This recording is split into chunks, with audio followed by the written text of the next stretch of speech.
Yes, എന്തായാലും W continuous ആയിട്ട് release നടന്നുകൊണ്ടിരിക്കുകയാണ്. R-Truthനെ റിലീസ് ചെയ്തു, കാർലിറ്റോയെ റിലീസ് ചെയ്തു. സോ ഇനി ആര് എന്നുള്ളതാണ് ഏറ്റവും വലിയ ചോദ്യം എന്ന് പറയുന്നത്. ചിലപ്പോൾ അത് മിസ്സായിരിക്കാം എന്നൊരു റൂമറൊക്കെ കേൾക്കുന്നു. സോ അങ്ങനെ ഞാൻ പറയാൻ കാരണം എന്താണെന്നായിരിക്കും നിങ്ങൾ ചോദിക്കുന്നത്. സോ അതിലേക്ക് പോകുന്നതിന് മുമ്പ് നിങ്ങളൊരു ഡബ്ല്യു ആരാധകരാണെങ്കിൽ തീർച്ചയായിട്ടും ഈ ഒരു ചാനൽ സബ്സ്ക്രൈബും ലൈക്കും ഒക്കെ ചെയ്തിട്ട് വീഡിയോ കാണാൻ ശ്രമിക്കുക. വളരെ ഇമ്പോർട്ടൻ്റ് ആയിട്ടുള്ള ഡബ്ല്യു റിലേറ്റഡ് അപ്ഡേറ്റ്സ് ഈ ഒരു വീഡിയോയിലൂടെ നമ്മൾ കവർ ചെയ്യുന്നതാണ്.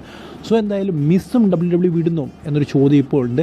എന്തായാലും മിക്സിനെ കൊണ്ട് പ്രത്യേകിച്ച് വലിയ ഉപയോഗമില്ല ഡബ്ല്യുക്ക് എന്നാണ് ഇപ്പോൾ അറിയാൻ സാധിക്കുന്നത്. കാരണം മർച്ചൻഡൈസ് സൈഡിൽ വലിയ സെയിലൊന്നുമില്ല. അതുപോലെ തന്നെ അല്ലാതെ എങ്ങനെയാണെന്ന് എനിക്ക് കറക്റ്റ് അറിയില്ല. ഞാൻ ഇപ്പോൾ കാണാറില്ല, നെറ്റ്ഫ്ലിക്സിലായതുകൊണ്ട് തന്നെ. സോ ഞാൻ ജസ്റ്റ് അപ്ഡേറ്റ്സ് മാത്രം ഇങ്ങനെ കവർ ചെയ്യാമെന്നാണ് വിചാരിക്കുന്നത്. സോ എന്തായാലും എന്താ പറയുക, മിസ്സിൻ്റെ കാര്യം ഒരു പിടിയില്ല. സോ എന്തായാലും മിസ്സിൻ്റെ ഇപ്പോഴത്തെ ഒരു അവസ്ഥ വെച്ച് നോക്കുകയാണെങ്കിൽ മിസ്സിൻ്റെ സോഷ്യൽ മീഡിയ ഹാൻഡിലായ എക്സിൽ നിന്ന് അദ്ദേഹം ഡബ്ല്യു റിലേറ്റഡ് ആയിട്ടുള്ള അദ്ദേഹം ഡബ്ല്യു സൂപ്പർ സ്റ്റാർ ആണ് എന്നൊക്കെ പറയുന്ന ഒരു ഇതുണ്ടല്ലോ. എല്ലാ സൂപ്പർ സ്റ്റാർ വെക്കും ഞാൻ ഡബ്ല്യു സൂപ്പർ സ്റ്റാർ ആണ്, അവരുടെ ഒരു ഇൻട്രൊഡക്ഷൻ അല്ലെങ്കിൽ അവരുടെ ഒരു പ്രൊഫൈൽ പോലത്തെ ഒരു സംഭവമില്ല. അതിനകത്ത് നിന്നൊക്കെ ഡബ്ല്യുവിനെ റിമൂവ് ചെയ്തിരിക്കുകയാണ് മിസ്സ്. സോ ഇത് കാണിക്കുന്നത് മിസ്സും ഡബ്ല്യുന്ന് റിലീസ് ആയെന്നാണോ എന്നൊക്കെ പലരും ചോദിക്കുന്നുണ്ട്. സോ എന്തായാലും മിക്കവാറും മിസ്സും റിലീസാകാനുള്ള സാധ്യതകളുണ്ട് എന്ന് തന്നെ പറയണം. സോ ഇതിനെക്കുറിച്ചുള്ള നിങ്ങളുടെ അഭിപ്രായം കമൻറ്റ് ബോക്സിൽ എന്ന് പറയുക. സോ അടുത്ത വീഡിയോയിൽ കാണുന്നവരെ ഗുഡ് ബൈ.